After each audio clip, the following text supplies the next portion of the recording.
Parvati hospital குரோம்பேட்டையில ortho super speciality hospital நம்மளோட ஃபேமிலில ஒருத்தர் மாதிரி கவனிச்சுப்பாங்க. Excellent and latest facilities with experience doctors. Rheumatic disease வந்து நோய் எதிர்ப்பு சக்தி சம்பந்தப்பட்ட ப்ராப்ளம். அது ஜாயிண்ட்ல பிரச்சனை கிடையாது.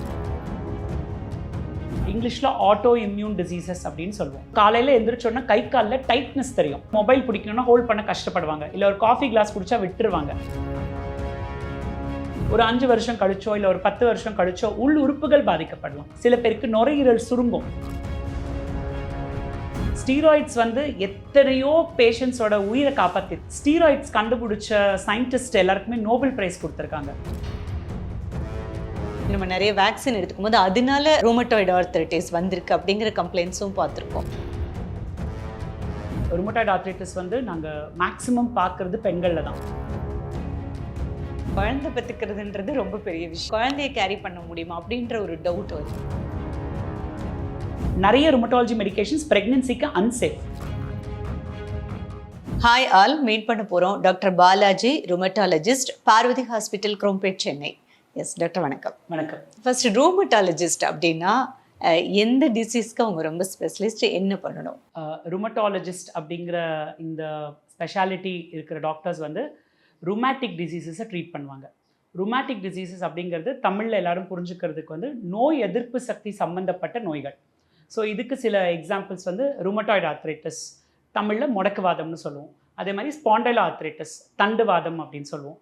அப்புறம் SLE, lupus, common terms. So இதெல்லாம் தான் காமன் டிசீசஸ் ஒரு ருமட்டாலஜிஸ்ட் ட்ரீட் பண்ணுற நோய்கள். ஜென்ரல் பப்ளிக் வந்து ஒரு ருமட்டாலஜிஸ்ட்டை எப்போ பார்க்கணும் அப்படிங்கிற அவேர்னஸ் கொஞ்சம் கம்மியாக தான் இருக்கும். ஜென்ரலாக ஒரு ஹார்ட் ப்ராப்ளம் இருக்குன்னா கார்டியாலஜிஸ்ட்டை பார்க்கணும் அப்படின்றது எல்லாருக்குமே தெரியும். அதே மாதிரி எப்போ ருமட்டாலஜிஸ்ட்டை பார்க்கணும் அப்படிங்கிற அந்த ஒரு டவுட் இருக்குது. ருமேட்டிக் டிசீசஸ் வந்து நிறைய பேர் என்ன நினைக்கிறாங்கன்னா ஜாயிண்ட் பெயின்ஸ் மட்டும்தான் காஸ் பண்ணோம் அப்படின்றது தான் வந்து பரவாயில்ல எல்லாருக்கும் தெரிஞ்ச விஷயம்.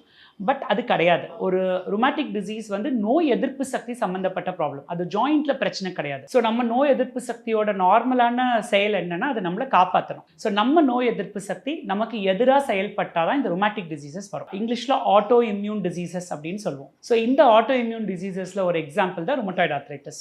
ஸோ ருமட்டாய்டு ஆர்த்ரைட்டிஸ் பேஷண்ட்ஸ்க்கு நோய் எதிர்ப்பு சக்தி சரியாக ஒர்க் பண்ணலை, அவங்க நோய் எதிர்ப்பு சக்தி அவங்களுக்கு எதிராக செயல்படுது அப்படின்னா அவங்களுக்கு ஆர்த்ரைட்டிஸ் வரதுக்கான வாய்ப்பு இருக்குது. அப்போ தான் நம்ம ருமட்டாய்டு ஆர்த்ரைட்டிஸ் அப்படிங்கிற டிசீஸை டயக்னோஸ் பண்ணுவோம். ரூமட்டாய்டு ஆர்த்ரைட்டிஸ் தவிர்த்து வேற என்னெல்லாம் வரும், என்னென்ன பிரச்சனைகள்லாம் உடம்புல இருந்தால் ஒரு ரூமட்டாலஜிஸ்ட் டாக்டர் போய் பார்க்கணும்? ருமட்டாய்டு ஆர்த்ரைட்டிஸ் பொறுத்த வரைக்கும் ஆரம்ப காலத்தில் வந்து பேஷண்ட்ஸ்க்கு இருக்கிற சிம்டம்ஸ் வந்து ஜாயிண்ட் பெயின். ஸோ இந்த ஜாயிண்ட் பெயின் வந்து ஒரு ஜாயிண்ட்ல வரலாம், 3 ஜாயிண்ட்ல வரலாம், 4 ஜாயிண்ட்ல வரலாம், 5 ஜாயிண்ட்ல வரலாம். டிஃப்ரெண்ட் ஜாயிண்ட்ஸை அஃபெக்ட் பண்ணலாம்.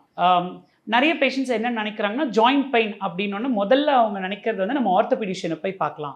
இந்த ஜாயிண்ட் பெயின்னா இந்த கை கால் மூட்டில பெயின், மூட்டு வலி, கை கால் வலி, இப்போ இந்த ஃபிங்கர்ஸ்ல கூட மடக்க முடியாம பெயின் போகும். இந்த மாதிரி சிம்டம்ஸ் வரும்போது நம்ம நியர்பை டாக்டரை பார்த்துடலாம், இல்லைன்னா வந்து ஆர்த்தோ டாக்டரை பார்த்துடலாம் அப்படின்னு நினைக்கிறாங்க. எஸ், சம்டைம்ஸ் ஆர்த்தோபெடிஷியனோட நீட் தேவைப்படுது. பட் பேஷண்ட்டுக்கு காலையில் எந்திரிச்ச உடனே வலி இருக்குது. காலையில் நம்ம எல்லாருமே ஒரு 5-10 மினிட்ஸில் நம்ம ரொட்டீன் ஆக்டிவிட்டிஸ் நம்ம பண்ண ஆரம்பிச்சிடுவோம். பட் ருமட்டாய்டு ஆர்த்ரைட்டிஸ் இருக்கிறவங்களுக்கு வந்து ஏர்லி மார்னிங் அவங்க சிம்டம்ஸ் ரொம்ப ஜாஸ்தியாக இருக்கும்.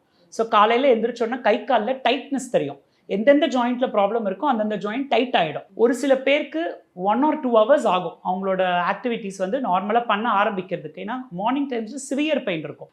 இதுதான் வந்து ருமட்டாய்டு ஆர்த்ரைட்டிஸில் காமன் சிம்டம். எந்த ஜாயிண்ட், அதாவது கையில் அஃபெக்ட் ஆயிருந்தால் கை விரிக்கிறதுக்கு, இப்போ ஒரு எந்திரிச்சோன்னா மொபைல் பிடிக்கணும்னா ஹோல்ட் பண்ண கஷ்டப்படுவாங்க, இல்லை ஒரு காஃபி கிளாஸ் குடிச்சா விட்டுருவாங்க. ஸோ இந்த மாதிரி சின்ன சின்ன ஆக்டிவிட்டீஸ், டோர் கூட ஓப்பன் பண்ண முடியாது. சில rheumatoid arthritis patients door open பண்ணுறதுக்கு கூட கஷ்டப்படுவாங்க. ஸோ இதெல்லாம் வந்து அவங்களுக்கே தெரியாது அவங்களுக்கு ருமட்டாய்டு இருக்குன்னு. காமனாக என்ன பண்ணுறாங்க, பெயின் கில்லர் போட்டுக்கிறாங்க. ஒரு மெடிக்கல் ஷாப்பில் போய் வாங்கிட்டு ஒரு பெயின் கில்லர் போட்டுக்கிறது, இல்லை நியர்பை டாக்டரை பார்த்து எனக்கு ஜாயிண்ட் பெயின் இருக்க ஒரு டேப்லெட் கொடுங்கன்னு போட்டுக்கிறது. அது வந்து கரெக்ட் கிடையாது. பேஷண்ட்ஸ் என்ன பண்ணணும்னா இந்த மாதிரி சிம்டம்ஸ், எஸ்பெஷலி நிறைய ஜாயிண்ட்ஸில் வலி இருக்குது, இல்லை ஜாயிண்ட் வந்து காலையில் இருக்குது, எந்திரிச்ச உடனே கை கால் மடக்கிறதுக்கு கஷ்டமாக இருக்குது, ரொட்டீன் ஆக்டிவிட்டீஸ் பண்ண டிஃபிகல்ட்டாக இருக்குது அப்படின்னா அவங்க ருமட்டாய்டு ஆர்த்ரைட்டிஸ் இருக்கிறதுக்கான வாய்ப்பு இருக்குது. அப்போ அவங்க ருமட்டாலஜிஸ்ட்டை தான் அணுகணும். ஸோ இது வந்து முதல்ல இருக்கிற சிம்டம்ஸ். நாளாக நம்பர் ஆஃப் ஜாயிண்ட்ஸ் இன்க்ரீஸ் ஆகலாம். முதல்ல ஒரு 2 ஜாயிண்ட்டில் பெயின் இருக்கலாம், அப்புறம் 4 ஆகலாம், அப்புறம் 10 ஆகலாம். நம்பர் ஆஃப் ஜாயிண்ட்ஸ் வந்து கூட்டிகிட்டே போகலாம். ஜாயிண்ட்ஸ் அப்படிங்கிறது கையில் இருக்கிற மூட்டுகள், எல்போ, ஷோல்டர், முட்டி, பாதம், இந்த மாதிரி விதவிதமான ஜாயின்ஸ் எஃபெக்ட் ஆகலாம். ஆர்த்ரைட்டிஸ் நிறைய வருடங்கள் இருந்ததுன்னா பேஷண்ட்ஸ்க்கு வந்து உள் உறுப்புகள் பாதிக்கப்படலாம். ஏன்னா இந்த ஆர்த்ரைட்டிஸ் அப்படிங்கிற வேர்ட் வந்து ஜாயிண்ட் அப்படின்னு எல்லாரும் ஃபிக்ஸ் பண்ணிக்கிறாங்க. அது இன்னும் மோஸ்ட்லி என்ன தெரியும்னா முட்டு வலி, எஸ், அவ்வளவுதான் தெரியும். ஸோ இது அது கிடையாது. ஆர்த்ரைட்டிஸ்க்கு பேக்ரவுண்டில் எதனால ஆர்த்ரைட்டிஸ் வருது? நோய் எதிர்ப்பு சக்தி. இப்போ நம்ம நோய் எதிர்ப்பு சக்தியை காட்ட முடியுமா? காட்ட முடியாது. இதயத்தை காட்ட முடியுமா? காட்ட முடியும். இங்கே தான் இதயம் இருக்குன்னு நம்ம ஸ்கேன் பண்ணி காட்டிடலாம். நோய் எதிர்ப்பு சக்தி அப்படி காட்ட முடியுமா? காட்ட முடியாது. நோய் எதிர்ப்பு சக்தின்றது நம்ம ரத்தத்தில் கலந்துருக்கு. ஸோ நம்ம தலை முடியிலேருந்து காலில் இருக்கிற லாஸ்ட் நகம் வரைக்கும் நம்ம நோய் எதிர்ப்பு சக்தி ரிலேட்டடான ப்ராப்ளம்ஸ் வரலாம். ஸோ ருமட்டாய்டு ஆர்த்ரைட்டிஸ்லையும் அதே மாதிரி தான். பேஷண்ட்ஸ் வந்து இனிஷியலாக வரது இந்த ஜாயிண்ட் பெயின்ஸோட தான் வருவாங்க. இந்த முதல்ல வர ஜாயிண்ட் பெயின்ஸை இக்னோர் பண்ணிட்டாங்கன்னா ஃப்யூச்சரில் ஒரு 5 வருஷம் கழிச்சோ இல்லை ஒரு 10 வருஷம் கழிச்சோ உள் உறுப்புகள் பாதிக்கப்படலாம். காமனாக சில பேருக்கு கண் பார்வை இழந்திருக்காங்க, சில பேருக்கு நுரையீரல் சுருங்கும். ஆர்த்ரைட்டிஸ் ஒரு 10 வருஷம் 15 வருஷம் ஆயிடுச்சுன்னா நுரையீரல் சுருங்குற பேஷண்ட்ஸ் பார்த்துருக்கோம். ஸ்கின்ல சில பேருக்கு ப்ராப்ளம்ஸ் வரும், ஸ்கின்ல அல்சர்ஸ் வரும், வாஸ்குலைட்டிஸ்ன்னு சொல்லுவோம், அந்த மாதிரி ப்ராப்ளம்ஸ் வரலாம். ஒரு சில பேர் வந்து கரெக்டான ட்ரீட்மெண்ட்டில் இல்லாமல் இருப்பாங்க. அந்த மாதிரி இருக்கிறவங்க ஒரு 15-20 இயர்ஸ்க்கு அப்புறம் போன்ஸ் எல்லாம் வீக் ஆகிடும் உள்ளே இருந்து. அது ஆஸ்டியோபோரோசிஸ்ன்னு சொல்லுவோம். ஸோ ருமட்டாய்டு ஆர்த்ரைட்டிஸ் ரொம்ப வருஷம் இருந்ததுன்னா உள்ளே இருக்கிற போன்ஸ் வந்து அதோட அந்த ஸ்ட்ரென்த்தை வந்து இழந்துடும்.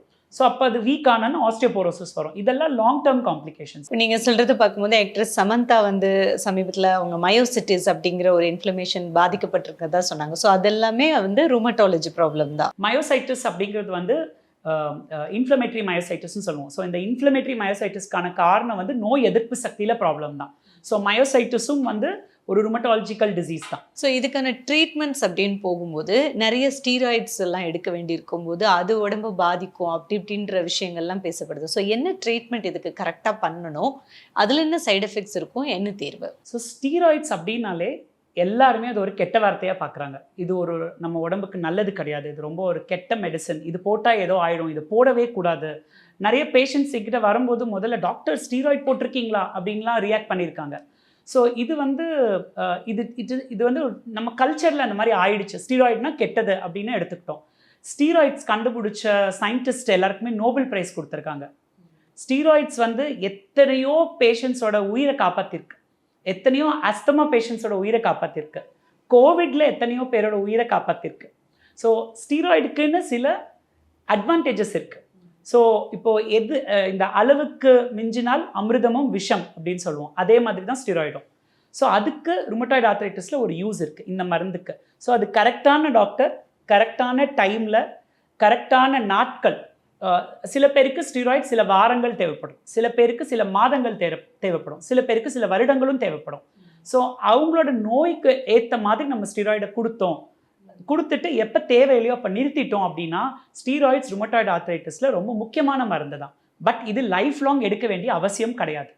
நோய்க்கு ஏற்ற மாதிரி ருமட்டாலஜிஸ்ட் பார்த்துட்டு டிசைட் பண்ணுவாங்க. பட் இதுக்கு டேப்லெட்ஸ் அந்த மாதிரி வேறு எந்த மெடிசினும் கிடையாது இருக்குது.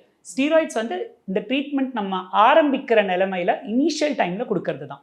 இந்த நோய்க்கு முக்கியமான மருந்து வந்து டிமார்ட்ஸ் அப்படின்னு சொல்லுவோம், disease modifying anti rheumatic drugs. அதாவது இந்த ருமட்டாய்டு ஆர்த்ரைட்டிஸ்க்கு எதிரான சில மருந்துகள் இருக்குது. பட் இப்போ இந்த மருந்துகள் எல்லாமே கொஞ்சம் ஸ்லோவாக ஒர்க் பண்ணும். ஸோ இப்போ நான் இன்றைக்கி ஒரு டேப்லெட் ஆரம்பிக்கிறேன்னா அதோட ஃபங்க்ஷன் வந்து நம்ம உடம்புக்குள்ளே சேர்ந்து அது அந்த நோய் எதிர்ப்பு சக்தியில் போய் ஒர்க் பண்ணி இந்த ஆர்த்ரைட்டிஸை கண்ட்ரோல் பண்ணுறதுக்கு மினிமம் 6 வாரங்கள்லேருந்து 12 வாரங்கள் ஆகும். ஸோ அது வரைக்கும் பேஷண்ட்டோட வலியை குறைக்கிறதுக்கும் அது வரைக்கும் பேஷண்ட்டோட துயரத்தை குறைக்கிறதுக்கும் இந்த ஸ்டீராய்ட்ஸ் ஹெல்ப் பண்ணும். ஸோ ஸ்டீராய்ட்ஸ் வந்து நம்ம பிரிட்ஜ் தெரப்பின்னு சொல்லுவோம். நம்ம பிரிட்ஜோட இந்த சைட்லேருந்து அந்த சைடு தாண்டறதுக்கு ஸ்டீராய்ட்ஸ் ஹெல்ப் பண்ணும். நம்ம ஒரு மருந்து ஹெல்ப் பண்ணிடுச்சேன்னு சொல்லிட்டு நிறைய பேஷண்ட் என்ன பண்ணுவாங்க, கொஞ்ச நாளுக்கு அப்புறம் வரமாட்டாங்க, ரிவ்யூக்கு வர மாட்டாங்க. அவங்களாவே எனக்கு ஸ்டீராய்டில் நல்லா இருக்குது அப்படின்னு வருஷக்கணக்காக போட்டுட்டு வந்துடுவாங்க. இத்தனை வருடங்கள் ஸ்டீராய்டு அவங்க நம்மளை டாக்டரோட அட்வைஸ் இல்லாமல் எடுத்துகிட்டு வந்தாங்கன்னா பெயின் குறைஞ்சிருக்கும் அவங்களுக்கு. பட் ஸ்டீராய்டால் பக்க விளைவுகள் வர ஆரம்பிச்சிடும். ஸோ கரெக்டான மருத்துவ ஆலோசனை இருந்ததுன்னா ஸ்டீராய்ட்ஸ் போட்டுக்கலாம். நிறைய மருத்துவர்களுக்கே ஸ்டீராய்ட்ஸ் எப்படி கொடுக்கணும்னு தெரியாது. ஒரு ருமட்டாலஜிஸ்ட் இந்த ஸ்டீராய்டு எப்போ போடணும் எப்போ ஸ்டாப் பண்ணணும் அப்படிங்கிற கரெக்ட் கைட்லைன்ஸ் இருக்குது. அந்த கைட்லைன்ஸ்க்கு ஏற்ற மாதிரி ஃபாலோ பண்ணி நம்ம ஸ்டீராய்ட்ஸை கொடுத்தோன்னா பேஷண்ட்ஸ்க்கு ஸ்டீராய்ட்ஸ் பெனிஃபிட்டாக இருக்கும். மிஸ்யூஸ் பண்ணால் தான் ஸ்டீராய்ட்ஸ்னால ப்ராப்ளம்ஸ் வரும். எஸ், கண்டிப்பாக ஸ்டீராய்ட்ஸ்னால ப்ராப்ளம்ஸ் வரும். பட் மிஸ்யூஸ் பண்ணால், கரெக்டாக யூஸ் பண்ணால் அதோட பெனிஃபிட்ஸ் நமக்கு கரெக்டாக இருக்கும். சேம் எல்லாருமே கையில் மொபைல் வச்சுருக்கோம். ஸோ இதை நம்ம பர்ஃபெக்டாக யூஸ் பண்ணோன்னா இது நமக்கு கண்டிப்பாக வந்து ஹெல்ப் ஆகும். மிஸ்யூஸ் பண்ண மொபைல்னாலையும் ப்ராப்ளம்ஸ் வரும். அதே மாதிரி தான் ஸ்டீராய்ட்ஸ்லையும். ஸோ இதுக்கான மெயின் ட்ரீட்மெண்ட் வந்து டிமார்ட்ஸ். ஸ்டீராய்ட்ஸ் மெயின் ட்ரீட்மெண்ட் கிடையாது, டிமார்ட்ஸ் அப்படிங்கிறது தான் மெயின் ட்ரீட்மெண்ட். அதுதான் நம்ம வந்து ஸ்டீராய்ட்ஸ் ஆரம்பிச்சு சில மாதங்கள்ல அது ஒர்க் பண்ண ஆரம்பிக்கும். பட் சில பேஷண்ட் வந்து நீங்க சொல்ற மாதிரி இந்த கை கால் மூட்டி வலி இருக்கு, இல்ல மசில்ஸ் எல்லாம் ரொம்ப வீக்கா இருக்கு அப்படிங்கிறது வந்து அவங்களே பெயின் கில்லர் போட்டுக்கிறாங்க, லேட்டா போறாங்க, இல்ல ட்ரீட்மெண்ட் எடுக்கிறாங்க. பட் இப்போ நீங்க சொன்ன மாதிரி ரூமட்டாலஜிஸ்ட் கிட்ட போகணுங்கிற அவேர்னஸே கம்மியா இருக்கும்போது ஒரு ட்ரீட்மெண்ட்டுக்கு அலோபதியில எடுத்துட்டு இருக்கும்போதே திடீர்னு அந்த ட்ரீட்மெண்ட் மெத்தடை மாத்தி மாற்று மருத்துவ முறைக்கு போறாங்க. ஒரு ஆயில் மசாஜ் பண்ணா சரியாயிடும், ஏன் எங்க போகணும் அப்படிங்கும்போது அந்த பொறுமை இருக்கிறது இல்லை. ஸோ அந்த மாதிரி ஒரு ட்ரீட்மெண்ட் எடுத்துட்டு இருக்கும்போதே மாற்று மருத்துவ முறைக்கு போகும்போது அது என்ன ஆகும் அந்த பேஷண்ட்டோட உடம்புல? நமக்கு ஒரு சுளுக்கு பிடிச்சிருச்சு, இல்லை ஒரு கிராம்ப் வந்துருச்சு அப்படின்னா ஒரு நாள் ரெஸ்ட் எடுக்கலாம், இல்லை ஏதாவது ஒரு ஆயில் மசாஜ் பண்ணலாம், அடுத்த நாளில் பெட்டர் ஆகிறதுக்கான வாய்ப்பு இருக்குது. இந்த ப்ராப்ளமோட மெயின் ரீசன் வந்து நான் சொன்னது நோய் எதிர்ப்பு சக்தி. எந்த ஆயிலும் எந்த மசாஜும் நோய் எதிர்ப்பு சக்தியை போய் நம்ம நடக்கிற அந்த ப்ராப்ளமை கட்டுப்படுத்த போகிறது கிடையாது. ஸோ அதை கட்டுப்படுத்துறதுக்கு டேப்லெட்ஸ் போட்டு தான் ஆகணும் பேஷண்ட்ஸ். அந்த டேப்லெட்ஸ் தான் இந்த நோயை கட்டுப்படுத்தும். ஸோ மற்ற விதமான ட்ரீட்மெண்ட்ஸ், எந்த விதமான அந்த ஆயில் மசாஜோ மற்ற மாற்று ட்ரீட்மெண்ட் மெத்தட்ஸ் என்ன இருக்கோ அது எதுவுமே ருமட்டாய்டு ஆர்த்ரைட்டிஸ்க்கு ஒர்க் பண்ணாது. நிறைய பேர் ஒர்க் பண்ணணும்னு கிளைம் பண்ணலாம், இது பண்ணுங்க ருமட்டாய்டு ஆர்த்ரைட்டிஸ் போயிடும் அப்படின்னு பண்ணலாம். பட் அதெல்லாம் ஒரு டெம்பரரி, அவங்களுக்கு ஒரு ரிலீஃப் இருக்கலாமே தவிர அதனால ஒரு பெர்மனன்ட் பெனிஃபிட் அவங்களுக்கு கிடைக்காது. இப்போ நிறைய வேக்சின் எடுத்துக்கும் போது, ஃபார் எக்ஸாம்பிள் கொரோனா டைம்ல நம்ம நிறைய வேக்சின் எடுத்துக்கும் போது அதனால ரோமட்டாய்டு ஆர்த்ரைட்டிஸ் வந்திருக்கு அப்படிங்கிற கம்ப்ளைண்ட்ஸும் பார்த்துருக்கோம். இல்லை ரோமட்டாய்டு ஆர்த்ரைட்டிஸ்க்கு வேக்சின் எடுத்ததுனால ஏதாவது சைடு எஃபெக்ட்ஸ் இருக்கு அப்படிங்கிற அந்த ருமட்டாலஜி பேஷண்ட்ஸ் எல்லாருமே வேக்சின்ஸ் எடுக்கலாம். அது கோவிட் வேக்சினாக இருந்தாலும் சரி, மீதி வேக்சின்ஸாக இருந்தாலும் சரி, வேக்சின் சேஃப் தான், எடுக்கலாம். பட் வேக்சின்ஸ் என்ன பண்ணுது, நம்ம நோய் எதிர்ப்பு சக்தியில் போயிட்டு தான் ஒர்க் பண்ணுது. ஸோ ஒரு கோவிட்க்கு டைமில் நம்ம கோவிட் வேக்சின் போடுறோன்னா நம்ம நோய் எதிர்ப்பு சக்தியில் சில மாற்றங்கள் பண்ணுது. அதனால தான் நமக்கு கோவிட் வராமல் அந்த வேக்சினால் காப்பாற்ற முடியுது. ஸோ இந்த நோய் எதிர்ப்பு சக்தி லெவலில் மாற்றங்கள் நடக்கும்போது அதனால ருமட்டாலஜி டிசீசஸ் வரதுக்கான வாய்ப்பும் உண்டு. ஸோ நாங்கள் நிறைய கேசஸ் பார்த்துருக்கோம். வேக்சின் போட்டு வாஸ்குலைட்டிஸ்ன்னு சொல்லுவோம், அந்த ப்ராப்ளம் அந்த பேஷண்ட்ஸ் பார்த்துருக்கோம். ஆர்த்ரைட்டிஸ் வர பேஷண்ட்ஸை பார்த்துருக்கோம். ஸோ இதெல்லாம் பார்த்துருக்கோம். பட் அதனால வேக்சின் எடுக்கக்கூடாதுன்னு கிடையாது. நம்ம எந்த ட்ரீட்மெண்ட்டாக இருந்தாலும் நம்ம பார்க்க வேண்டியது ரிஸ்க் அண்ட் பெனிஃபிட். இந்த ட்ரீட்மெண்ட் எடுக்கிறதுனால ஆர் இந்த வேக்சின் எடுக்கிறதுனால நமக்கு என்ன ரிஸ்க் இருக்குது, நமக்கு என்ன பெனிஃபிட் இருக்குது. பெனிஃபிட் ஜாஸ்தியாக இருந்ததுன்னா நம்ம அதை எடுக்கணும், ரிஸ்க் ஜாஸ்தியாக இருந்தால் அதை நம்ம எடுக்கக்கூடாது. பட் பேஷண்ட் எப்படி அதை டிசைட் பண்ண முடியும் டு கன்சல்ட் டாக்டர் அவங்க? ஸோ ஆல்ரெடி பேஷண்ட்ஸ்க்கு சில டிசீசஸ் இருக்குது. இப்போ ஒரு சக்கரவியாதி இருக்குது, இல்லை தைராய்டு இருக்குது, இல்லை கிட்னி ப்ராப்ளம் இருக்குது, இல்லை ருமட்டாய்டு ஆர்த்ரைட்டிஸ் இருக்குது. ஏதாவது ஒரு ப்ராப்ளம் இருக்குன்னா அந்த டாக்டரை அணுகி அவங்க வேக்சினுக்கு ஃபிட்டாக அவங்க இந்த வேக்சின் போட்டுக்கலாமா. ஏன்னா வேக்சினோட கைட்லைன்ஸ் வரும்போது ஸ்பெஷல் பாப்புலேஷன்ஸ்க்கு என்ன பண்ணோம், ஸ்பெஷல் பாப்புலேஷன் அப்படின்னா ப்ரெக்னென்சி ஒரு special population, breast feeding mother ஒரு ஸ்பெஷல் பாப்புலேஷன், ருமட்டாய்டு ஆர்த்ரைட்டிஸ் ஒரு ஸ்பெஷல் பாப்புலேஷன், ஹார்ட் ப்ராப்ளம் இருக்கிறவங்க ஒரு ஸ்பெஷல் பாப்புலேஷன். அந்தந்த ஸ்பெஷல் பாப்புலேஷன்ஸ்க்கு என்ன கைட்லைன்ஸ்ன்றதும் இருக்குது. ஸோ அந்தந்த ஸ்பெஷலிஸ்ட் வந்து நீங்கள் அந்த வேக்சின் எடுக்கலாமா வேண்டாமா அப்படின்றத கண்டிப்பாக கைட் பண்ணுவாங்க. இந்த ரூமட்டாலஜி பிரச்சனைக்கு மாடர்ன் டெக்னிக்ல என்னென்ன ட்ரீட்மெண்ட்ஸ் இருக்குது, அது எவ்வளோ எஃபெக்டிவாக இருக்கும், ரொம்ப காஸ்ட் ஆகுமா அப்படின்ற டவுட்ஸ்லாம் கூட இருக்கும். எல்லா ருமட்டாலஜி டிசீசஸ்க்கும் இப்போ உள்ள டிசீசஸ்க்கு அட்வான்ஸ்டு ட்ரீட்மெண்ட்ஸ் நிறைய இருக்குது. இந்த அட்வான்ஸ்டு ட்ரீட்மெண்ட்ஸில் ஒன் ஆஃப் த ட்ரக்ஸ் வந்து பயாலஜிக்ஸ் அப்படின்னு சொல்லுவோம். ஸோ ரொம்ப வருஷமாக ருமட்டாய்டு ஆர்த்ரைட்டிஸ்க்கு நம்ம யூஸ் பண்ண டேப்லெட்ஸ் வந்து மீத்தோட்ரெக்ஸ்டேட் அப்படிங்கிற டேப்லெட் தான் ருமட்டாய்டு ஆர்த்ரைட்டிஸ்க்கு ரொம்ப வருஷமாக யூஸ் பண்ணிட்டு இருக்கோம். நிறைய பேஷண்ட்ஸ் எடுத்துகிட்டு இருக்காங்க. ஸோ அது ஒரு ரொம்ப நல்ல மருந்து தான். பட் மீத்தோட்ரெக்ஸ்டேட் எடுத்துமே நிறைய பேருக்கு ருமட்டாய்டு ஆர்த்ரைட்டிஸ் சிவியராக இருக்கும். ஒரு சில பேருக்கு வந்து உள்ளுறுப்புகளும் பாதிக்கப்படும். ஸோ அந்த மாதிரி இருக்கும்போது நம்ம மீத்தோட்ரெக்ஸ்டேட்டை மட்டும் வச்சு ட்ரீட் பண்ண முடியாது. நிறைய இன்ஜெக்ஷன்ஸ் இருக்குது. இந்த இன்ஜெக்ஷன்ஸ் வந்து பயாலஜிக்ஸ் அப்படின்னு சொல்லுவோம். இது ஏன் பயாலஜிக் அப்படின்னு சொல்கிறோன்னா, நார்மலாக டேப்லெட்ஸ் எங்கே ப்ரொடியூஸ் பண்ணுறாங்கன்னா ஃபேக்ட்ரிஸில் கெமிக்கல்ஸ்லேருந்து ப்ரொடியூஸ் பண்ணுவாங்க. இந்த பயாலஜிக்ஸ் அப்படிங்கிறது லிவிங் ஆர்கானிசம்ஸ்லேருந்து நம்ம எடுக்கிறோம். ஸோ உயிருள்ள ஆர்கானிசமில் நம்ம அந்த பர்டிகுலர் இந்த நோய் என்னது, இம்யூன் சிஸ்டம் ப்ராப்ளம், நோய் எதிர்ப்பு சக்தியில் ஒரு பர்டிகுலர் பார்ட்டில் ப்ராப்ளம் இருக்குது. இப்போ அதை டார்கெட் பண்ணுற மாதிரி நம்ம ஒரு மருந்தை மேனுஃபேக்சர் பண்ணணும் அப்படின்றபோது அது இன்னும் காம்ப்ளிகேட்டட் ப்ராசஸில் மேனுஃபேக்சரிங் நடக்கும். ஸோ இந்த ப்ராசஸ் ஆஃப் மேனுஃபேக்சரிங் கொஞ்சம் காம்ப்ளிகேட்டடாக இருக்கிறதுனால இந்த ட்ரக்ஸ் வந்து கொஞ்சம் காஸ்ட்லியாக இருக்கும். நம்ம ரெகுலர் ட்ரக்கை விட கண்டிப்பாக ரொம்ப காஸ்ட்லியாக இருக்கும். ஒரு 10 வருஷத்துக்கு முன்னாடி இந்த ட்ரக்ஸ் எல்லாம் லேக்ஸில் இருந்தது. அதுக்கப்புறம் 60,000 70,000ன்னு குறைஞ்சது. இப்போ 5,000 10,000க்கு கூட பயாலஜிக் ட்ரக்ஸ் வந்து அஃபோர்டபுளாக வந்துருச்சு. ஸோ டேப்லெட்ஸ் கம்பேர் பண்ணும்போது இன்ஜெக்ஷன்ஸ் காஸ்ட்லி தான். பட் சிவியராக இருக்கிறவங்க, உள்ளுறுப்புகள் பாதிக்கப்பட்டிருக்கிறவங்க, இந்த மாதிரி இருக்கிறவங்களுக்கு வந்து பயாலஜிக்ஸ் கண்டிப்பாக ஹெல்ப் பண்ணும். இப்போ பெண்களுக்கு வர பிரச்சனை ருமட்டாலஜி அப்படிங்கும்போது சின்ன வயசுல வந்தது அப்படின்னா அவங்களுக்கு கல்யாணம் பண்றதுல பிரச்சனையாகும் இல்லையா? கல்யாணம் முடிஞ்சு வந்தா அவங்க பிரெக்னன்சி ஆறதுல பிரச்சனை இருக்கு அப்படிங்கும்போது மேரேஜ்லயே நிறைய பிரச்சனைகள் வரும். ஸோ பெண்களுக்கு சின்ன வயசுல ருமட்டாலஜி ப்ராப்ளம் வந்தா என்ன பண்ணணும்? அந்த மாதிரி பேஷண்ட்ஸ் வந்திருக்காங்களா உங்களோட? ருமட்டாய்டு ஆர்த்ரைட்டிஸ் வந்து நாங்கள் மேக்ஸிமம் பார்க்குறது பெண்களில் தான். ஏன்னா ஈஸ்ட்ரஜன் அப்படிங்கிற ஹார்மோன் வந்து விமென்க்கு ஜாஸ்தியாக இருக்கும். இந்த ஈஸ்ட்ரஜன் ஹார்மோன் வந்து ருமட்டாய்டு ஆர்த்ரைட்டிஸ் காஸ் பண்ணுறதுக்கு ஒரு காரணமாக இருக்கும். யங் ஏஜில் வரும்போது நிறைய பேரண்ட்ஸ் பண்ணுற மிஸ்டேக் என்னென்னா, ட்ரீட்மெண்ட் வந்து ரொம்ப நாள் கொடுக்கறதில்ல. கொஞ்சம் பெட்டர் ஆகிட்டாங்கன்னா ட்ரீட்மெண்ட் நிறுத்திடுறாங்க. ட்ரீட்மெண்ட் நிறுத்தின பிறகும் அந்த ட்ரீட்மெண்ட்டோட எஃபெக்ட் சில மாதங்கள் உடம்புல இருக்கும். ஸோ அதனால பெயின் கம்மியாக இருக்கலாம், இல்லை மைல்ட் பெயினோடைய இந்த பெண் வந்து அவங்க வாழ்க்கையை வாழ்ந்துட்டு இருக்கலாம். பட் ஒரு ஸ்டேஜ்க்கு அப்புறம் திரும்ப பாடி வந்து காட்ட ஆரம்பிக்கும் சிம்டம்ஸ். அப்போ சிவியர் ஆகிடும். அப்போது ஜாயின்ட்ஸ் எல்லாம் வந்து 1 by 1 டேமேஜ் ஆக ஆரம்பிக்கும். அந்த ஸ்டேஜில் வந்து ஜாயின்ட்ஸ் கோண ஆரம்பிச்சிடும். ஜாயின்ட்ஸ் வந்து நார்மலாக இருக்கிறத விட டைரெக்ஷன்ஸ் மாற ஆரம்பிச்சிடும். ஸோ இந்த மாதிரி ஸ்டேஜஸில் கூட்டிகிட்டு வந்தாங்கன்னா ரொம்ப டிஃபிகல்ட் அவங்கள ட்ரீட் பண்ணுறது.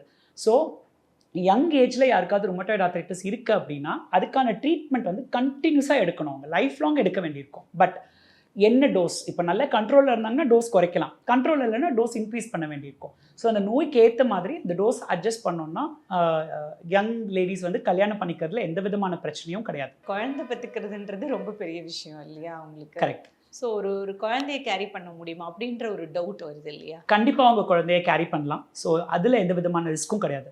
ஸோ ருமட்டாய்டு ஆர்த்ரைட்டிஸ் இருக்கிற லேடிஸ் வந்து ப்ரெக்னென்ட் ஆகிறதுல எந்த விதமான ப்ராப்ளமும் கிடையாது. ஆனால் ப்ரெக்னென்ட் ஆகிறதுக்கு முன்னாடி இப்போ அவங்க போடுற சில மருந்துகள் வந்து குழந்தைக்கு போகக்கூடாது. ஸோ ப்ரெக்னென்ட் ஆகிறதுக்கு முன்னாடி ருமட்டாலஜிஸ்ட் கிட்ட பார்த்து டிஸ்கஸ் பண்ணணும். அவங்களோட மருந்துகள் வந்து ப்ரெக்னென்சி சேஃப் மெடிகேஷன்ஸ்ன்னு இருக்குது. நிறைய ருமட்டாலஜி மெடிகேஷன்ஸ் ப்ரெக்னென்சிக்கு அன்சேஃப்.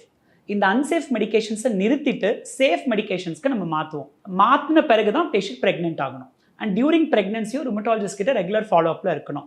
ஏன்னா ப்ரெக்னன்சி டைமில் என்ன டேப்லெட்ஸ் போடணும், பிரெஸ்ட் ஃபீடிங் பண்ணும்போது குழந்தைக்கு பால் கொடுக்கும்போது என்னென்ன டேப்லெட்ஸ் போடணும், இது எல்லாத்துக்குமே ஒரு கேட்டகரி ஆஃப் டேப்லெட்ஸ் இருக்குது. ஸோ அந்தந்த டைமில் அந்தந்த டேப்லெட்ஸ் ருமட்டாலஜிஸ்ட்டை பார்த்து அவங்க ப்ரிஸ்கிரிப்ஷன் எடுத்துக்கணும். பட் இந்த பிரச்சனை ஒரு தடவை வந்துருச்சு அப்படின்னா லைஃப் லாங் இதுக்காக ட்ரீட்மெண்ட் எடுத்துகிட்டே இருக்கணுமா? கண்டிப்பாக. ஸோ ட்ரீட்மெண்ட் அப்படிங்கிறது வந்து சிம்பிளாக சொல்லணும்னா ஃபார்மகலாஜிக்கல், நான் ஃபார்மகலாஜிக்கல். ஃபார்மகலாஜிக்கல் அப்படின்னா மருந்து வச்சு ட்ரீட்மெண்ட், மருந்து இல்லாமல் ட்ரீட்மெண்ட். ஸோ மருந்தோட என்ன ட்ரீட்மெண்ட் இருக்குது, நம்ம டேப்லெட்ஸ் இருக்குது, இன்ஜெக்ஷன்ஸ் இருக்குது. மருந்து இல்லாமல் டயட், எக்ஸசைஸ், ஃபிசியோதெரப்பி, இதெல்லாம் ட்ரீட்மெண்ட். ஸோ ட்ரீட்மெண்ட் வந்து லைஃப் லாங். ஸோ இதுக்கு என்னென்ன உங்கள் டயட் ஃபாலோ பண்ணணுமோ, என்னென்ன எக்ஸசைஸ் பண்ணணுமோ, ஃபிசியோதெரப்பி பண்ணணுமோ, டேப்லெட்ஸ் எடுக்கணுமோ, எல்லாமே லைஃப் லாங். பட் ஒரே ட்ரீட்மெண்ட் வந்து லைஃப் லாங் இருக்காது. முதல்ல 10 டேப்லெட்டோட ஆரம்பிக்கிறாங்க அப்படின்னா கரெக்டான ட்ரீட்மெண்ட்டில் இருக்காங்கன்னா படிப்படியாக நம்பர் ஆஃப் டேப்லெட்ஸ் குறையும். சம்டைம்ஸ் நம்ம பிரேக் கொடுக்கலாம். ஓகே இப்போ பெட்டராக இருக்காங்க, டேப்லெட்ஸ் கொஞ்சம் நிறுத்தி பார்க்கலாம், ஆர் ஸ்பேஸ் அவுட் பண்ணலாம். இப்போ ஒரு இன்ஜெக்ஷன் எடுக்கிறாங்க, மந்த்லி 1 இன்ஜெக்ஷன் கொடுக்குறோன்னா மந்த்லி 1லேருந்து நம்ம டிக்ரீஸ் பண்ணிவிட்டு 3 மாதத்துக்கு 1 எடுத்துக்கோங்க, இல்லை 4 மாதத்துக்கு 1 இன்ஜெக்ஷன் எடுத்துக்கோங்க, நம்ம குறைச்சிக்கலாம். பட் ட்ரீட்மெண்ட்டை கம்ப்ளீட்டாக நிறுத்தினா சில மாதங்கள் நல்லா இருப்பாங்க, பட் திரும்ப பெயினோட வந்துடுவாங்க. ஸோ யாருக்கு நிறுத்தணும் அப்படின்றது வந்து ருமட்டாலஜிஸ்டோட டெசிஷனாக தான் இருக்கணும். பட் ஒரு ஃபாலோ அப் அண்ட் ட்ரீட்மெண்ட் வந்து கண்டிப்பாக இதுக்கு லைஃப் லாங் எடுக்கணும். யாராவது சொல்கிறாங்க நான் ருமட்டாய்டு ஆர்த்ரைட்டிஸை க்யூர் பண்ணிட்டேன் அப்படின்னா அது வந்து கண்டிப்பாக அது பண்ண முடியாது. we can only keep it under control. சில ரிசர்ச் இருக்குது, லைக் ஸ்டெம் செல் டிரான்ஸ்பிளான்டேஷன் பண்ணலாம். இந்த மாதிரி சில ருமட்டாலஜி டிசீசஸ்க்கு பண்ணியிருக்காங்க. டிரான்ஸ்பிளான்டேஷன் மூலியமாக அந்த டிசீஸை குணப்படுத்தியிருக்காங்க. பட் அதெல்லாம் இன்னும் ரிசர்ச் நிலைமையில தான் இருக்குது. நம்ம ஜென்ரலாக டே டு டே எல்லாருக்கும் அட்வைஸ் பண்ணுற நிலைமைக்கு இன்னும் அந்த ரிசர்ச் வந்து டெவலப் ஆகலை. மேபி ஒரு 10-20 வருஷம் கழிச்சு அந்த மாதிரி ட்ரீட்மெண்ட்ஸ் அவைலபிளாக இருக்கலாம். பட் இப்போதைக்கு ருமட்டாய்டு ஆர்த்ரைட்டிஸ்க்கு க்யூர் கிடையாது, கண்ட்ரோல் உண்டு. இந்த மாதிரி ருமட்டாலஜி பிரச்சனை இருக்கும்போது டயட்டுங்கிறது ரொம்ப முக்கியமான ஒரு ஃபேக்டராக இருக்கும். ஸோ இதுதான் சாப்பிடணும், இந்த குளிர்ந்த பொருள்லாம் சாப்பிடக்கூடாது, வாதம் ஜாஸ்தியாகும் அப்படிலாம் கூட பேசிக்கிறாங்க. ஸோ சாப்பாட்டில் என்னென்ன கடைப்பிடிக்கணும்? நம்ம ஜென்ரலாக எல்லாரும் இதை சாப்பிட்டா பெட்டர் ஆகிடுறீங்க, இதை சாப்பிட்டா வந்து நோய் ஜாஸ்தி ஆகும்னு நம்ம அந்த மாதிரி ஒரு ரெக்கமெண்டேஷன் கொடுக்கவே முடியாது. எஸ்பெஷலி ருமட்டாய்டு ஆர்த்ரைட்டிஸ் மாதிரி டிசீசஸில் நான் சிம்பிளாக சொல்கிற ஒரு இம்பார்ட்டண்ட் இன்ஸ்ட்ரக்ஷன் வந்து நம்ம இந்தியன்ஸ்க்கு வந்து வைட்டமின் டி ரொம்ப ரொம்ப முக்கியம். வைட்டமின் டி நமக்கு சன்லைட்லேருந்து கிடைக்கிது. பட் எவ்வளோ தான் நம்ம சன்லைட்டுக்கு எக்ஸ்போஸ் ஆனாலுமே நம்ம சம் ஜெனட்டிக் இஷ்யூஸ் இருக்குது இந்தியன் பாப்புலேஷனில், டியூ டு விச் நம்ம வைட்டமின் டி நிறைய பேருக்கு லோவாகவே இருக்கும். ஈவன் சன்லைட்லேயே இருந்தால் கூட லோவாக இருக்கும். நிறைய ஃபார்மர்ஸ்க்கும் நம்ம லோ வைட்டமின் டி லெவல்ஸ் பார்க்குறோம், சன்லைட்லேயே இருந்து வேலை பார்த்தாலும். ஸோ வைட்டமின் டி அவங்களுக்கு சஃபிஷியண்ட்டாக இருக்கணும். வைட்டமின் டி டயட்டை விட வைட்டமின் டி சப்ளிமெண்டேஷன் தேவைப்படும். ஸோ அது ரொம்ப இம்பார்ட்டண்ட். ஒரு டயட்ரி அப்படின்னு எலிமெண்ட்டுன்னு பார்க்கும்போது வைட்டமின் டி சப்ளிமெண்டேஷன் எடுத்துக்கலாம். மற்றபடி டயட் பார்க்கும்போது நான் எதுவும் இந்த ஸ்பெஷல் டயட் ஃபாலோ பண்ணுங்க. இப்போ நிறைய டைப்ஸ் ஆஃப் டயட் இருக்குது. பேலியோன்னு சொல்கிறாங்க, கீட்டோன்னு சொல்கிறாங்க, வீகன்னு சொல்கிறாங்க, நிறைய டயட்ஸ் இருக்குது. பேஷண்ட்ஸே என்ன கேட்பாங்க, டாக்டர் நான் இந்த டயட் போகவா பெட்டர் ஆகிடும் அப்படின்னு. ஒரு பர்டிகுலர் டயட்டில் நீங்கள் பெட்டர் ஆகிடுவீங்கன்னு சொல்கிறது ரொம்ப கஷ்டம். பட் நான் சொல்கிறது உங்களோட கல்ச்சர், சோஷியல் ஸ்டேட்டஸ், எக்கனாமிக் ஸ்டேட்டஸ்க்கு ஏற்ற மாதிரி என்ன டயட் நீங்கள் ஃபாலோ பண்ணாலும் வெயிட் போடக்கூடாது. ஸோ ஒரு பேலன்ஸ்டு வெயிட்டில் இருக்கணும். பேலன்ஸ்டு மீல், ஒரு மீல்னால் அதில் கார்போஹைட்ரேட்டும் இருக்கணும், ப்ரோட்டீனும் இருக்கணும், ஃபேட்டும் இருக்கணும், வைட்டமின் மினரல்ஸ் எல்லாமே இருக்கணும். மெயினாக ருமட்டாய்ட் பேஷண்ட்ஸ்க்கு நாங்கள் சொல்கிறது ப்ரோட்டீன் ரிச்சாக எடுத்துக்கோங்க. ப்ரோட்டீன்ஸ் நல்ல தேவை, அயன் ரிச்சாக தேவை. ஏன்னா நிறைய விமன் வந்து அயன் டெஃபிஷியண்ட்டாக இருப்பாங்க. ஸோ ருமட்டாய்ட் ஆர்த்ரைட்டிஸில் அயன் டெஃபிஷியன்சி வரும். ஸோ ஹீமோக்ளோபின் பிக்கப் ஆகணும். ஸோ அயன் ரிச்சாக எடுக்கணும். போன்ஸ் அண்ட் ஜாயின்ஸ்க்கு ஸ்ட்ராங் ஆகுற மாதிரி கால்சியம் ரிச்சாக இருக்கணும். ஸோ நம்ம டயட்டில் நமக்கு என்ன அவைலபிளாக இருக்கோ அதில் அயர்ன், கால்சியம் அண்ட் ப்ரோட்டீன் இதை கரெக்டாக எடுத்துக்கிட்டாங்கனாலே அந்த டிசீஸ்லேருந்து அவங்க பெட்டர் ஆகலாம். இந்த மாதிரி பிரச்சனை இருக்கும்போது அது இருக்குன்றதே நிறைய பேஷண்ட்டுக்கு அவங்களுக்கு உணர முடியாமல் இருக்கும். அப்படி இல்லைன்னா அவங்களே வீட்டில் ஒரு பெயின் கில்லர் போட்டுட்டு ரொம்ப நாள் ட்ரீட்மெண்ட் எடுக்காமவே இருந்துட்டா என்ன ஆகும் ஃபைனலி? இல்லை ட்ரீட்மெண்ட் எடுத்துட்டு டிஸ்கண்டினியூ பண்ணிட்டாங்க அப்படின்னா கூட அது என்ன ரிசல்ட் ஆகிடும்? பெயின் கில்லர் எடுத்துகிட்டே இருந்தாங்க, ரொம்ப வருடங்களாக பெயின் கில்லர் எடுக்கிறாங்கன்னா பெயின் கில்லர்னால வர பக்க விளைவுகள், மெயினாக cardiac problems, heart problems and kidney problems வரதுக்கான வாய்ப்பு இருக்குது. நெக்ஸ்ட் ட்ரீட்மெண்ட், இதுக்கு வந்து பெயின் கில்லர் கிடையாது, இதுக்கான ட்ரீட்மெண்ட் ஸ்டீராய்டு கிடையாது. ஸ்டீராய்டு வந்து முதல்ல எடுக்க வேண்டிய சில மருந்து, சில வாரங்களுக்கோ சில மாதங்களுக்கோ எடுக்க வேண்டிய மருந்து. ஸோ இதுக்கான கரெக்டான மருந்து எடுக்கலைன்னா அந்த நோய் எதிர்ப்பு சக்தி முதல்ல ஜாயிண்ட்டை தாக்கிட்டு இருந்ததுன்னா கொஞ்சம் வருடங்களுக்கு அப்புறம் ஜாயிண்ட்டை மட்டும் இல்லை, ஜாயிண்ட்டை டேமேஜ் பண்ணிடும். அப்போ டிஃபார்மிட்டின்னு சொல்லுவோம். ஸோ நார்மலாக இருக்க வேண்டிய கை முடங்க ஆரம்பிச்சிடும். தமிழில் அதனால தான் நம்ம முடக்குவாதம்னு சொல்கிறோம். ஜாயிண்ட்ஸை முடக்கி போட்டுரும். அடுத்தது உள் உறுப்புகள், நான் சொன்ன மாதிரி கண்ணை பாதிக்கலாம், ஹார்ட் பாதிக்கலாம், லங்ஸ் பாதிக்கலாம், இந்த மாதிரி உள்ளுறுப்புகள் பாதிக்கப்படலாம். ஸோ இந்த உள்ளுறுப்புகள் பாதிக்கப்பட்டுடுச்சுனாலே ருமட்டாய்டு ஆர்த்ரைட்டிஸ் வந்து ரொம்ப ஒரு சிவியர் ஸ்டேஜுக்கு போயிடுச்சுன்னு அர்த்தம். ஸோ அங்கேருந்து திரும்ப பேஷண்ட்டை வந்து பெட்டராக்கி கொண்டு வரது ரொம்ப டிஃபிகல்ட், ரொம்ப சேலஞ்சிங்காக இருக்கும். ஸோ எல்லாருமே அந்த வரும் முன் காப்போம் மாதிரி தான் வந்துருச்சு. இப்போது காம்ப்ளிகேஷன்ஸ் வராமல் நம்மளை எப்படி காப்பாற்றிக்கலாம் அப்படிங்கிறது வந்து ரொம்ப ஏர்லியாகவே ருமட்டாலஜிஸ்ட்டை பார்த்து அதுக்கான கரெக்டான மெடிசன், கரெக்டான டியூரேஷன் எடுத்தாங்கன்னா டெஃபினட்டாக பெட்டராக இருக்கலாம். ஸோ ஃபஸ்ட்டு எந்த விஷயம் டாக்டர் கிட்ட போனாலும் உடனே பிளட் டெஸ்ட் எடுக்கணும், டெஸ்ட் பண்ணணுமாங்க. ஸோ ருமட்டாலஜி ப்ராப்ளம்க்கும் டெஸ்ட் எல்லாம் இருக்கா? என்னென்ன டெஸ்ட்? ருமட்டாய்டு ஆர்த்ரைட்டிஸ் பொறுத்த வரைக்கும் சில பிளட் டெஸ்ட் இருக்குது. நம்ம உடம்புல ஆன்டிபாடிஸ் செக்ரீட் ஆகும். நார்மலாக ஆன்டிபாடிஸ் வந்து நல்ல ஆன்டிபாடிஸ் வந்து நம்மளை காப்பாற்றும். இந்த ருமட்டாய்டு ஆர்த்ரைட்டிஸ் சில கெட்ட ஆன்டிபாடிஸ் ஃபார்ம் ஆகும். இந்த ஆன்டிபாடிஸோட பேர் தான் வந்து ருமட்டாய்டு ஃபேக்டர் அப்படின்னு சொல்லுவோம், ஆன்டி சிசிபி அப்படின்னு சொல்லுவோம். ஸோ இந்த ஆன்டிபாடிஸ் அவங்களுக்கு இருக்கா இல்லையா அப்படிங்கிறத நம்ம செக் பண்ணுவோம். ஸோ அதோட வேல்யூஸ் நமக்கு என்னன்றது தெரியும். ஸோ இதுக்கு சில டெஸ்ட் எடுப்போம். இது வந்து டயக்னோசிஸை கன்ஃபார்ம் பண்ணுறதுக்காக. அடுத்து நம்ம மருந்து ஆரம்பிக்கணும். ஸோ இந்த டேப்லெட்ஸ் போடுறதுக்கு முன்னாடி ரத்தம் எப்படி இருக்குது, லிவர் எப்படி இருக்குது, கிட்னி எப்படி இருக்குன்னு சில டெஸ்ட் எல்லாம் எடுத்து பார்க்கணும். ஸோ இதுக்கு சில ஜென்ரல் டெஸ்ட்டும் நம்ம எடுக்க வேண்டியிருக்கும். ஸோ ட்ரீட்மெண்ட் ஆரம்பிக்கிறதுக்கு முன்னாடியும் நம்ம சில டெஸ்ட் எடுப்போம்.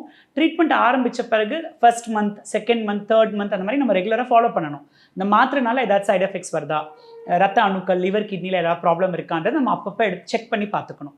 ஸோ அப்போ தான் வந்து நமக்கு அந்த ஃபாலோ அப் இருக்கும். ஜஸ்ட் டேப்லெட் மட்டும் போட்டு டெஸ்ட் எடுக்காமல் இருந்தோம்னா மாத்திரைனால பக்க விளைவுகள் ஏதாவது வருதா அப்படின்றது நமக்கு தெரியாமல் போயிடும். முதல்ல டயக்னோசிஸ் கன்ஃபர்மேஷனுக்காக எடுக்கிறோம், அதுக்கப்புறம் வந்து ஃபாலோ அப்காக எடுக்கிறோம். ருமட்டாலஜி பிரச்சனைக்கு சர்ஜரி வர போக வேண்டிய தேவை இருக்கா, இல்லை மருந்து, மாத்திரை, ஸ்டீராய்ட்ஸ் இதுலேயே சரி பண்ணிக்கலாமா? ருமட்டாய்டு ஆர்த்ரைட்டிஸ் பொறுத்த வரைக்கும் நம்ம ஏர்லி ஸ்டேஜ்லேயே டயக்னோஸ் பண்ணிட்டோம், ஏர்லி ஸ்டேஜ்லேயே கரெக்டான மெடிசன்ஸ் ஆரம்பிச்சிட்டோம்னா சர்ஜரி வரைக்கும் போகிறதுக்கான வாய்ப்பே கிடையாது. பட் இப்போ நிறைய பேர் ஆல்ரெடி ருமட்டாய்டில் சஃபர் பண்ணிட்டு இருப்பாங்க, ரொம்ப சிவியர் டிசீஸோடு இருந்திருப்பாங்க, மருந்து எடுக்காமல் இருந்திருப்பாங்க. இப்போ அவங்களுக்கு வந்து ஜாயின்ட்ஸ் டேமேஜ் ஆகிருக்கும். அது நீயாக இருக்கலாம், இல்லை கை விரல்களாக இருக்கலாம், இல்லை ஸ்பைனாக இருக்கலாம். ஸோ ஆல்ரெடி ஏதாவது ஜாயிண்ட் டேமேஜ் இருந்ததுன்னா அந்த ஜாயிண்ட் டேமேஜை கரெக்ட் பண்ணுறதுக்கு சர்ஜரி போக வேண்டியிருக்கலாம். ஸோ மெயினாக சர்ஜரி வந்து knee replacement surgery. Osteo arthritis வரும் ருமட்டாய்டு ஆர்த்ரைட்டிஸ் பேஷண்ட்ஸ்க்கு, ரொம்ப சில வருடங்களுக்கு அப்புறம் ஆஸ்டியோ ஆர்த்ரைட்டிஸ் வரும் நீல. ஸோ அப்போ வந்து நீ ரீப்ளேஸ்மெண்ட் சர்ஜரி பண்ண வேண்டியிருக்கலாம். அதே மாதிரி சர்வைக்கல் ஸ்பைன் அப்படிங்கிறது கழுத்தில் இருக்கிற அந்த ஸ்பைன் வந்து சர்வைக்கல் ஸ்பைன்னு சொல்லுவோம். அந்த சர்வைக்கல் ஸ்பைன் நிறைய பேருக்கு சில காம்ப்ளிகேஷன்ஸ் லேட் ஸ்டேஜஸில் வரலாம். அந்த மாதிரி இருந்ததுனாவும் சர்ஜரி தேவைப்படலாம். ஸோ காம்ப்ளிகேஷன்ஸ் லேட் ஸ்டேஜஸில் சர்ஜரி தேவைப்படலாம். ஸோ எதுவாக இருந்தாலும் சீக்கிரமாகவே ஒரு சிம்டம்ஸ் இருந்தால் கண்டுபிடிச்சிட்டு போய் ஒரு செக்அப் பண்ணோன்னா சர்ஜரி வேற போகாமல் தடுத்துக்கலாம். கண்டிப்பாக. பெண்கள் யாராவது ருமட்டாய்டு ஆர்த்ரைட்டிஸ்னால பாதிக்கப்பட்டு வந்து ட்ரீட்மெண்ட் எடுத்து ஒரு கேஸ் ஹிஸ்ட்ரி ஏதாவது இருக்கா டாக்டர்? ஒரு யங் கேர்ள் வந்திருக்காங்க. ஸோ இவங்களுக்கு வந்து ஜுவனைல் ஆர்த்ரைட்டிஸ், அதாவது அவங்க சின்ன குழந்தையா இருந்ததுலேருந்து அவங்களுக்கு ஆர்த்ரைட்டிஸ் இருக்குது, அவங்களுக்கு அது தெரியல. குழந்தையா இருக்கிறதுலேருந்தே நடக்கிறது சிரமம். குழந்தைன்னா மேபி அவங்களுக்கு ஒரு 9 to 11 years அந்த மாதிரி ஏஜ் குரூப்பில் ஆரம்பிச்சது அவங்களுக்கு ப்ராப்ளம். ஸோ அவங்க நம்ம ஹாஸ்பிட்டலுக்கு வரும்போது வந்து பார்வதி ஹாஸ்பிட்டல் குரோம்பேட் வரும்போது அவங்க ஒரு 15-16 இயர்ஸ் இருந்திருக்காங்க. ஸோ அந்த டைம் வரைக்குமே அவங்க இக்னோர் பண்ணியிருக்காங்க, ட்ரீட்மெண்ட் கரெக்டாக எடுக்காமல். அந்த பேஷண்ட்க்கு பேரண்ட்ஸும் கிடையாது, ஸோ கிராண்ட் மதர் தான் கூட்டிகிட்டு வருவாங்க. ஸோ நல்ல அதுக்கப்புறம் வந்து ரொம்ப சிவியராக வந்தாங்க, அதனால சர்ஜரி பண்ண வேண்டியிருந்தது இனிஷியலாக. ஸோ சர்ஜரி பண்ண பிறகு அதுக்கப்புறம் இப்போ நம்ம டேப்லெட்ஸில் தான் ட்ரீட் பண்ணிட்டு இருக்கோம். என்ன மாதிரி surgery தேவைப்பட்டு? Knee replacement, hip replacement, அந்த மாதிரி ரீப்ளேஸ்மெண்ட் சர்ஜரிஸ் பண்ண வேண்டியிருந்தது. ஜாயிண்ட் ரீப்ளேஸ்மெண்ட் பண்ண பிறகு இப்போ ஓரளவுக்கு நடக்க முடியுது அவங்களால. ஏன்னா ரொம்ப கிரிப்பிள்டாக வந்தாங்க, இப்போ நல்லா நடக்கிறாங்க. பட் ஜாயிண்ட் டிஃபார்மிட்டிஸ் இன்னும் இருக்குது, ஏன்னா அது ரொம்ப சிவியர் டிசீஸ் அப்படிங்கிறதுனால. பட் முன்னாடி அவங்க அன்றாட வேலைகள் பண்ணுறவே ரொம்ப கஷ்டப்பட்டுட்டு இருந்தாங்க. இப்போ அதுக்கப்புறம் அதுக்கான கரெக்டான டேப்லெட்ஸ் எல்லாம் கொடுக்க ஆரம்பித்த பிறகு முன்னாடிக்கும் இப்போயும் கம்பேர் பண்ணும்போது அவங்க லைஃப்பில் ரொம்ப சேஞ்சஸ் இருக்குது. இப்போ அவங்க இண்டிபெண்ட்டாக இருக்காங்க, அவங்க வேலைகள் அவங்களால பண்ணிக்க முடியுது. ஷீ குட் நாட் ஸ்டடி, அவங்களால வேலைக்கும் போக முடியல. இப்போ அவங்க படிப்பை முடிச்சிருக்காங்க, அவங்க ஒர்க்கும் பண்ணிட்டு இருக்காங்க. ஸோ அந்த எவல்யூஷன் வந்து கரெக்டான ட்ரீட்மெண்ட் லைனில் போகும்போது ரொம்ப சிவியர் டிசீஸ் இருந்த பேஷண்ட்டுமே பெட்டராக இருக்காங்க. ஸோ ரொமட்டாலஜி ப்ராப்ளம்ஸ்னா என்ன, ரொமட்டாய்டு ஆர்த்ரைட்டிஸ்க்கு என்ன பண்ணணும் அப்படிங்கிறத ரொம்ப அழகாக எக்ஸ்பிளைன் பண்ணீங்க. Thank you so much doctor. Thank you so much. Parvathi hospital குரோம்பேட்டையில ஆர்த்தோ சூப்பர் ஸ்பெஷாலிட்டி ஹாஸ்பிட்டல். நம்மளோட ஃபேமிலில ஒருத்தர் மாதிரி கவனிச்சுப்பாங்க. Excellent and latest facilities with experience doctors.